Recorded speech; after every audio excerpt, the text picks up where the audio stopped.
So in today's video, I'm sharing how to detach emotionally from toxic people in codependency recovery. So in this video, we're going to talk about what is detachment and how you can practice it in your toxic relationships to protect yourself. But first, if you're new, my name's Michelle Ferris. I'm a psychotherapist and I love helping people create relationships that work. So what is detachment? It's basically the ability to let go of certain people or situations that are upsetting you. Detachment is sort of what I call the silent boundary because you don't have to say anything. It's really more of what you're doing rather than having a confrontation. Detachment also shows where the line is between what is your responsibility in your relationships and what isn't. It's really a practice of letting go of what isn't yours to begin with. Because in toxic relationships, you get blamed a lot. If you've experienced this, say me too in the comments. I'm right there with you, but this video is going to help. So why is detachment so important in our relationships? Because if you can't detach, you're going to end up staying in toxic situations that lead to abuse, and I don't want that for you. Because what detachment does is it keeps you focused on what you can control, which is you, your actions, your thoughts, your behaviors. And in toxic relationships, that's a really important reminder because you probably are getting blamed or gaslighted a lot. So a common place you might get stuck is expecting the toxic person to change and behave like you do, which really is going to create more of your own suffering. So the first thing you can do to detach emotionally from toxic people is I want you to create a mantra. And a mantra is basically an affirmation, a positive statement that's going to help you stay calm and self-soothe. So this might be something like, this is not my fault. I am enough the way I am. This is not my problem. This has nothing to do with me. What I want you to do is I want you to think about what statements you can tell yourself while the toxic person is acting up that are going to help you stay calm and detach. And really it needs to be about, I don't have to take this personally. This is about them, not me. Those are the kinds of things I want you to consider saying to yourself because that's going to create some detachment for you. Because in codependency recovery, one of the goals is to increase your self-esteem and self-trust. And one way we do that is to not get sucked into toxic abuse. The second way you can detach emotionally from toxic people is I want you to say less in conversation with them, especially if it's a hot topic. Because the more you say, the more that toxic person or narcissist is going to use your words against you, and I don't want that for you. This takes a bit of work, but I just want you to be mindful of those certain topics that lead to explosive arguing or gaslighting or excessive blaming. So for instance, when you know the toxic person is getting irritable, that's when you want to watch your P's and Q's and you want to start saying less. Because what you don't want to do is you don't want to give them any ammunition to come back and hurt you. This is one way you can protect yourself, is just notice you don't have to talk, you don't have to defend yourself. You can just say less. And often that can be a way to not engage in a toxic conversation. The next thing you can do for how to detach emotionally from toxic people is that I want you to remember the 3 C's that come from Al-Anon. You didn't cause it, you can't control it, and you can't cure it. Toxic behavior is about what the other person is doing. And the 3 C's come in handy because sometimes we blame ourselves for what the other person is doing to us, rather than realize, you know what, this behavior is about them. You can't cure it, you can't control it, and you can't change it. And part of what that's going to do is that's going to relieve you of that sense of responsibility you have that you need to fix this relationship. Because when somebody is engaging in toxic behavior, that's not something you can change.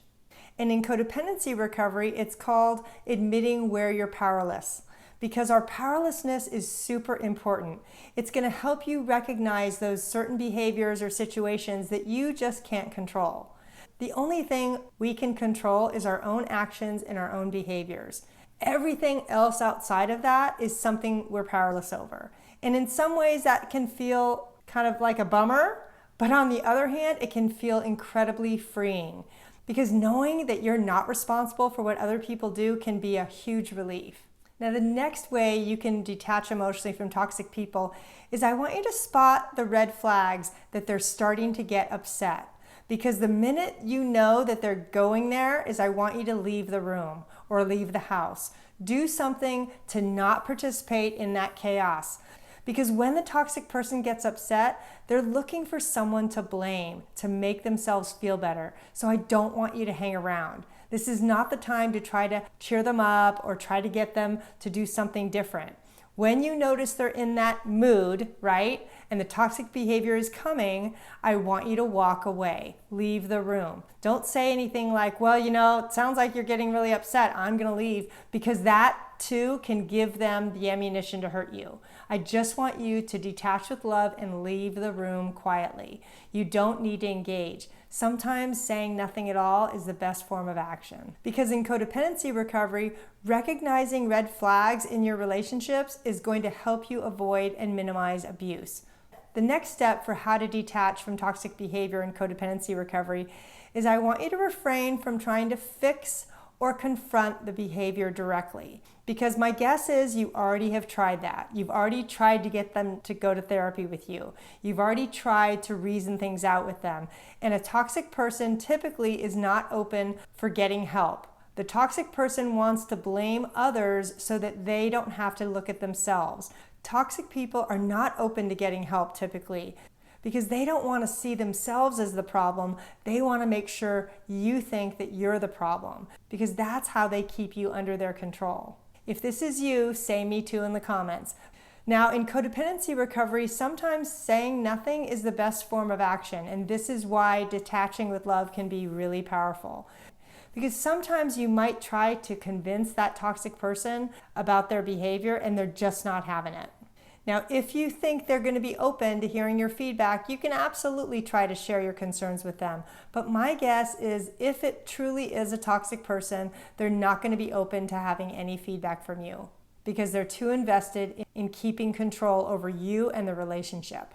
But practicing detachment in your toxic relationships is going to give you some relief. It's not going to necessarily change or get rid of the toxic situation you're in. But it will preserve your energy where you can remove yourself, which is a big form of detachment, and really not engage in that toxic behavior or hearing them blame you or gaslight you or pick on you. Those are the behaviors that I really want you to catch early so that you can walk away.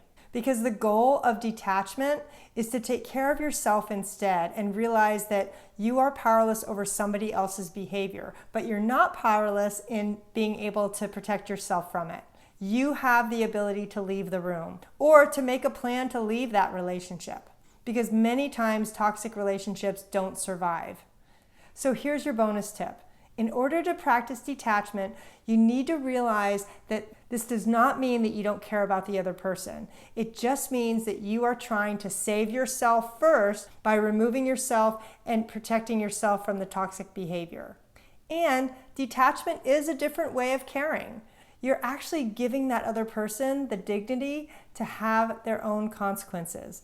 Because part of why detachment works is that it sends a powerful message that you're not going to stay and participate in it, even if it's just leaving the room or being quiet or putting your headphones on. Because some of you, if you're financially dependent on your partner, may not be able to leave right away, but you can still practice these forms of detachment to protect yourself. Now, the next step I want you to do is I want you to go watch my video on setting boundaries with toxic people, because that's your next step. Thanks so much.